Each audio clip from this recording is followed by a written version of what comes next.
Happy Tuesday, everyone. I know the day is winding down, and I'm greeting you as though I took a trip on Cloud 9 and I'm on my way back, glided on the rails of sunshine. But I'm feeling wonderful, and I hope you are too. So whether you're in traffic, on your couch awaiting your favorite magazine program, at the office, putting the final touches on a project, or joining us on social media, I bring you warm greetings.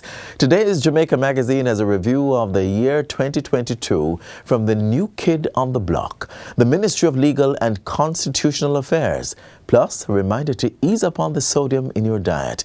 Before we get to those features, catch up on the latest news stories coming out of Jamaica land we love with Stephen McHugh at the news desk. Stay tuned. As we move into the next phase of our journey as an independent nation, we are determined to sow the seeds of a bountiful harvest of peace, opportunity, and prosperity for every citizen. Join us on the journey toward hope and prosperity as we pause to look back at the year 2022. The Ministry of Economic Growth and Job Creation Year in Review, Wednesday, January 18, 2023, right here on this station.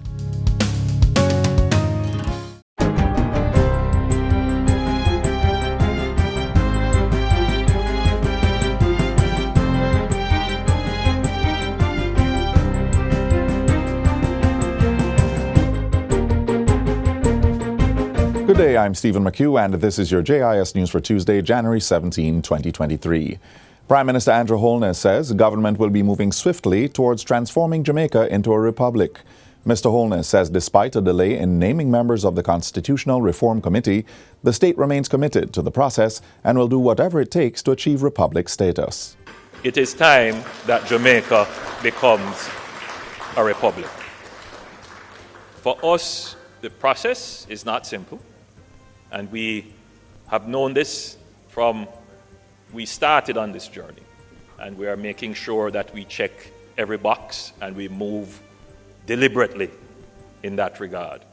So I'm saying to you, Minister, please move ahead with speed and alacrity on this matter. Jamaica must become a republic. Prime Minister Holness was addressing a scholarship fundraising event in Montego Bay on the weekend. Lands have been identified for the construction of a sanitary landfill as the government moves towards transforming the country's municipal waste. Prime Minister Andrew Holness, who made the disclosure recently, says studies have been completed on waste management. He adds that a tender will be issued very soon for investors to construct and operate the site. We're going to be developing what we call a total waste management system. It is an integrated system which will see a long-term concession to construct a waste-to-energy plant in Jamaica. Effectively, we will create a market for waste. So we will be creating a circular economy in waste, because the waste will become feedstock for electricity generation. So very soon, waste will have value. Mr. Holness says the state will also be looking at giving the operator a long-term concession for waste collection and the building of transfer stations. In addition, Cabinet will receive a business case by the end of this month for the approval of these operations. Once the business case is approved, then we go to the RFP process, that is a request for proposal. In other words, we go to market. We have done a sounding already of investors, and that has been very successful. This is an area that is maturing, and there are many investors who have turnkey operations who want to come and do the entire thing.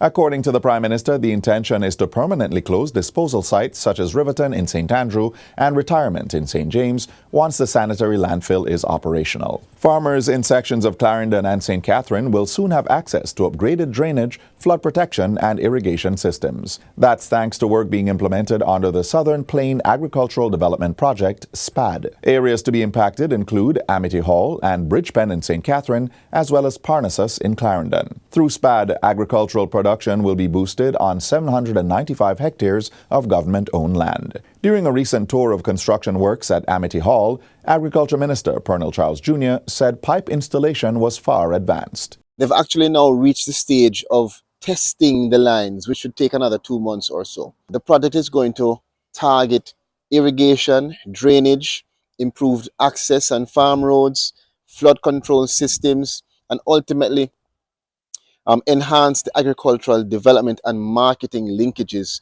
so that the small-scale farmers and all farmers on the 795 hectares between Parnassus in Clarendon, Amity Hall and Bridgepen in St. Catherine will have greater opportunities to have the highest level of production, the highest level of productivity, and ultimately see enhanced resilience. And finally, St. Mary resident Norma Folks is the latest recipient of a 2-bedroom house courtesy of government's indigent housing program. Ms. Folks, who is affectionately called Peaches, was impacted by severe flooding in the parish in 2021. She received the keys to the $9 million dwelling on Friday during a ceremony attended by Prime Minister Andrew Holness and local government minister Desmond McKenzie. I give thanks and praise for the house that the government have offered me in the blessed name.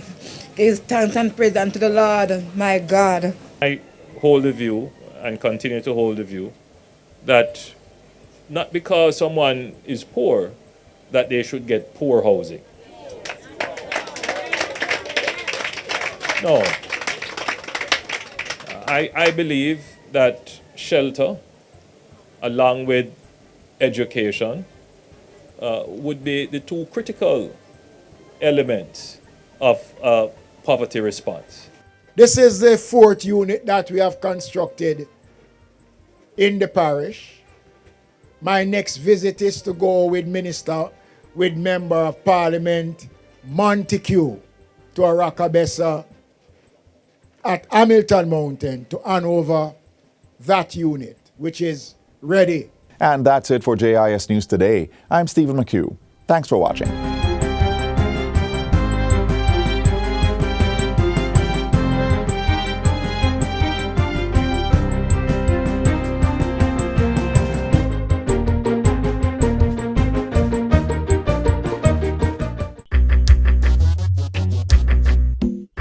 Nutritious food, succulent dishes, superior workmanship, and excellent service. Jamaica is on the go. Let's grow what we eat and eat what we grow. Let's harness the indomitable spirit of our most valued resource, our people. Let's support our local businesses. After all, buying Jamaican means building Jamaica. Original.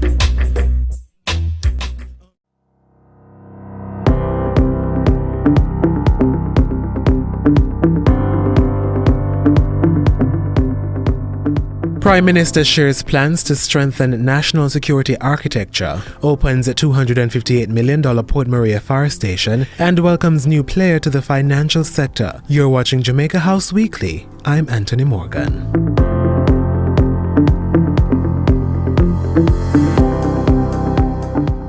At the start of the week, Prime Minister Andrew Holness issued a word of encouragement to students as they began the new Easter term. In a social media post, Mr. Holness told students to stay focused and work hard, reminding them that the more effort they put in, the more they will get out of their education. The Prime Minister also reiterated the government's commitment to creating the environment for students to succeed. We acknowledge that life is much more difficult for our youngsters who are not educated, who don't have a skill, who are not marketable. And so government has a duty and an obligation to ensure that all our youngsters get this opportunity that education offers. And so for my constituency and nationally, we will be focusing more intensively on ensuring that our youngsters get that opportunity. There is greater policy stability in our economy. And that's probably the main reason. When the budget is read each year, there is not so much trepidation and worry that there will be unprecedented policy shifts, new taxes to contemplate, new changes in regulations to contemplate. For the last 7 years, there has been significant stability in our financial markets and in our economy. Prime Minister Andrew Holness Wednesday as he opened Qantas Financial Group. The group is made up of 3 entities: Qantas Capital, Qantas Investments and Qantas Management. Mr. Holness says government is committed to creating, developing and promoting Jamaica as the place of choice to do business in line with international business regulations. The more financial intermediation you get, firms like Qantas coming into the marketplace, the greater will be the allocative efficiency in your economy.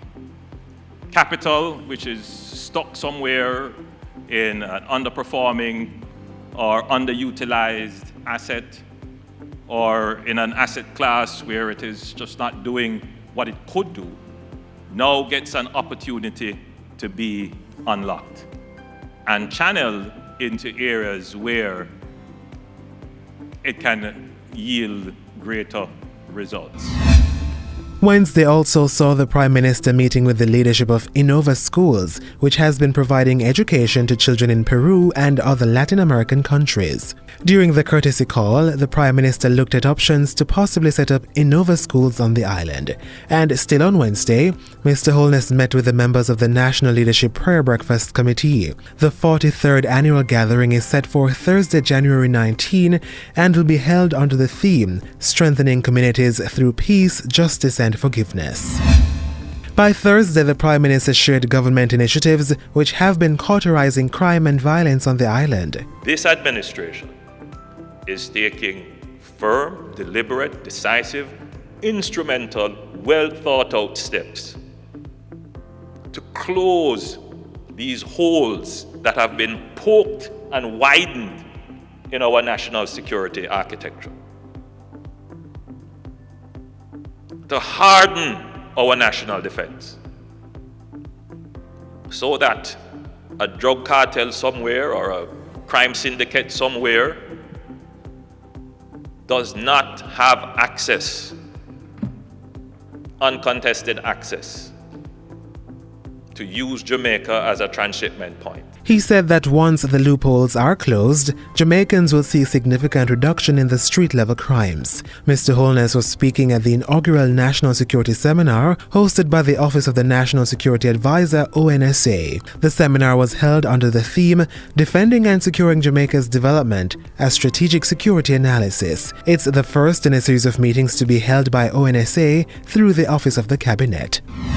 More than 100,000 residents in and around Port Maria St. Mary are now benefiting from a new fire station. The facility, worth $258 million, was handed over on Friday. Spanning over 4 buildings, the fire station can house up to 80 firefighters with male and female dormitories, an administrative block, conference room, emergency management services, and 2 fire trucks. At Friday's handover, Prime Minister Andrew Holness said the significant investment will serve 49 communities within the parish. We are expecting that with this new facility, the morale of our firefighters will be improved, their capabilities to respond will improve, the relationship between the firefighting services and the community will improve, and the entire township, parish capital, will feel a renewed sense that Jamaica is paying attention.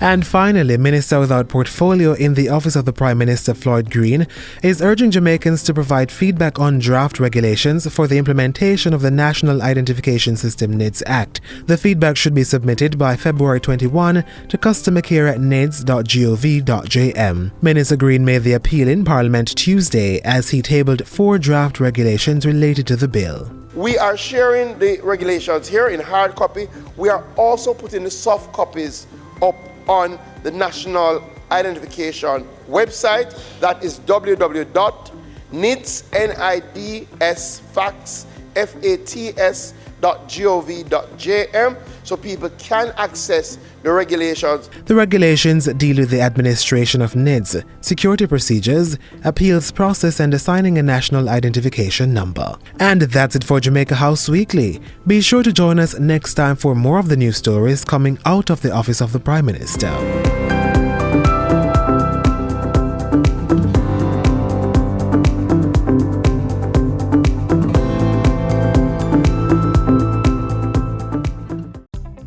Do you own land and need a title? Well, the National Land Agency NLA can help. Through the systematic land registration process, the NLA will assist residents to get titles in declared project areas across Jamaica.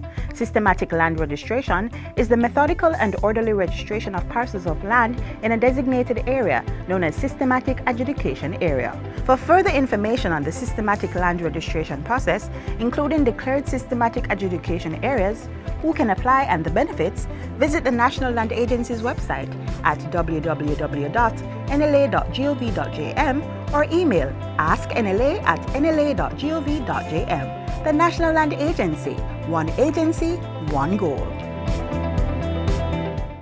It's been literally a year since its launch, but the Ministry of Legal and Constitutional Affairs is already making waves. Highlights now on some of the major achievements in this next feature. I, Marlene Patricia Malahoo Fort, being appointed minister. 2022 convened with a new minister and ministry to reform the island's legal framework. Things got in motion with concentrated efforts on legal and constitutional reform. Here is a review of how it all unfolded.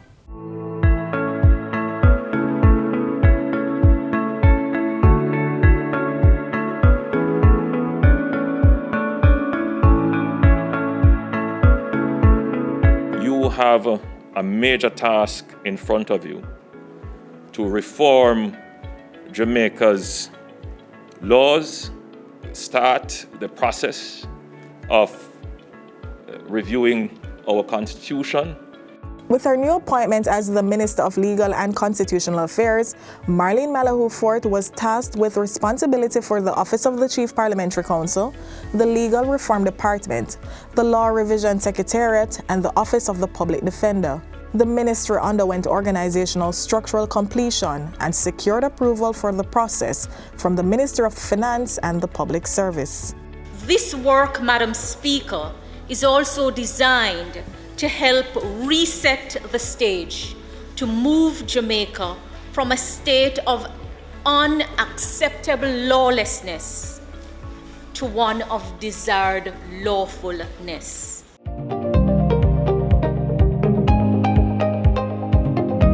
A robust agenda unfolded to bring about landmark legal and constitutional reforms. The ministry led the way for the approval of a constitutional reform committee, which will play a key role in ensuring Jamaica's smooth transition to a republic. The ministry also completed the terms of reference, background document, and compilation of supporting literature to guide the committee. The commitment of the Prime Minister to transition Jamaica away from a constitutional monarchy is one that will be kept. Among other critical legislative achievements was the drafting and the tabling of the bail bill. This will reform the bail structure in the island's criminal justice system.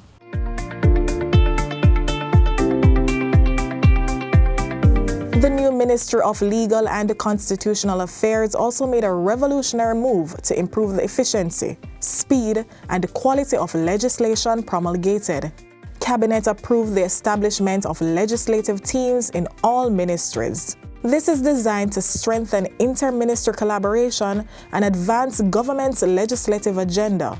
Work was also done to restructure law reform, requiring all ministries, departments, and agencies to work within established timeframes. I'm happy to report to this Honourable House and to the people of Jamaica that progress has been made in implementing the decisions approved by Cabinet. With a new ministry and mandate, in 2022, the pace of constitutional and legal reform, legal education, and the protection of human rights were accelerated. The law of great expectations is a powerful motivator. And when expectations rise, we are inclined to rise with them. May this be the tide on which we all rise.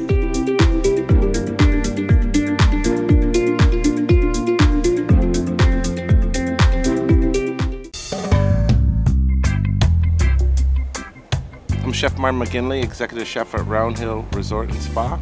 And I started cooking at 15, and I'm continuing to cook now. So that's close to 35 years now. My main focus is LCCC, Light, clean Caribbean cuisine. That's what I stand by, that's what we look for, and that's what we demonstrate here at Round Hill. A lot of clients who come here, they know what they come for. You know, they come for a lifestyle. They come to eat the purest food, they come to relax. So our expectations are very high. Well, Jamaica has the big, bold flavors. You know, we have the Scotch bonnet, you have the jerk, the ginger's real spicy, and everything's super fresh.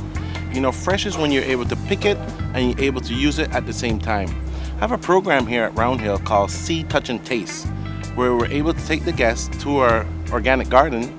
They get to see it, they get to touch it, and we bring it back to the kitchen and get to taste it. That's fresh.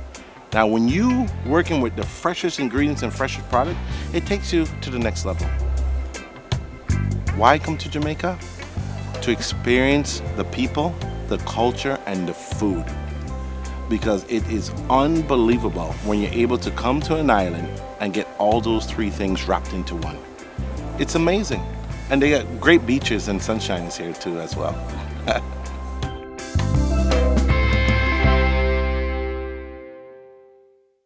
You may love eating tilapia, but have you ever considered fish farming as a business? Maybe you should.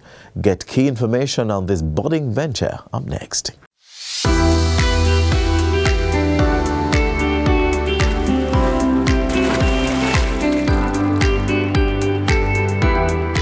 According to the Food and Agriculture Organization, in a 2011 UN-published report, Jamaica has one of the highest levels of fish consumption per capita in the Americas, with 30.6 kilograms of raw fish weight per annum.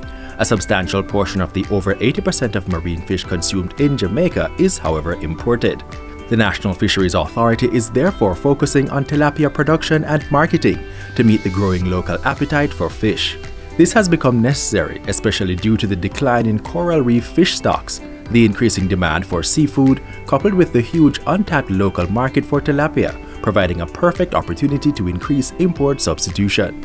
Tilapia is very important to the Jamaica food security strategy. For one, it's a priority under the National Fisheries Authority as to increase food and nutritional security. There are a lot of agricultural lands available that are capable of having fish ponds on it. There's also other government agencies who are looking to collaborate with to be creating aquaculture parks where we'll be having multiple ponds where persons can come on to grow their fish there, where we'll have the setups.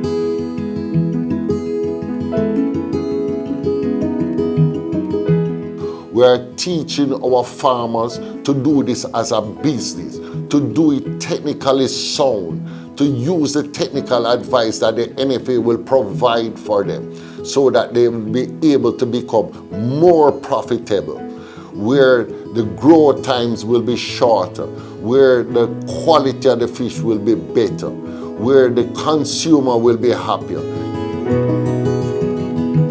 Getting started in fish farming, it's as easy as ABC. Persons first need to get in contact with the National Fisheries Authority.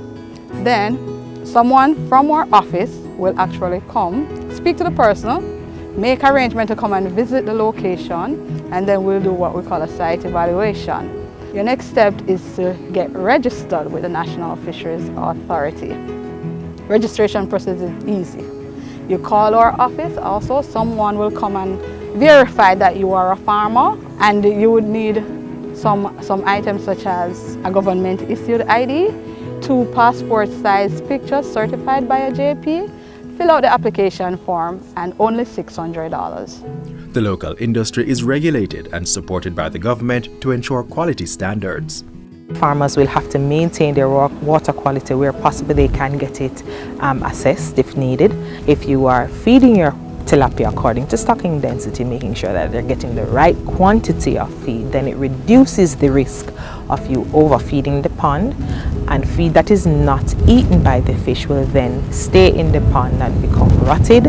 That will of course disrupt your water quality. This is the algae that they will feed on that will permeate through their system and causes the flesh to taste like mud. Depending on the size of the pond, so if it's a 1 acre pond, well, that 1 acre pond can stock anywhere between 10 to 15,000 advanced fries. and those normally take 6 months to reach maturity. If you live on your farm, it can be extremely profitable. You can make 50% on your investment in every crop. We look for ponds that are not aerated, not artificially aerated. We look for about 4,000 pounds per acre per crop. And ponds that are aerated, we look for between 6,500 to 8,000 pounds per acre. You have to maintain the best water quality possible, especially as you approach harvest time. A lot of people in Jamaica don't really fully know about tilapia. I introduce it to a lot of people, and some of them are my best customers now. And before that, they never know much about tilapia. Aquaculture, especially that of tilapia, can fill the gap in the health-conscious demand for quality seafood products. Its firm texture and mild flavor makes it ideal for a variety of cooking methods. Tilapia also offers several attractive benefits for the householder and food service providers. Its high appeal and high profit as a center-of-the-plate item. Menu versatility, as tilapia works well with many different flavor profiles. The fact that it is low in calorie and fat for healthy menu applications.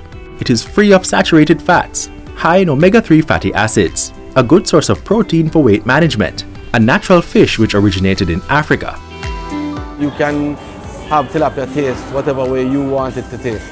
If we get more Jamaicans supporting this and buying product Jamaica, because that's really what it is, because it's grown and produced here, it can do wonders for the economy. And while the appetite for tilapia is big at home, this versatile product is increasing in popularity in North America and Europe, providing lucrative export potential.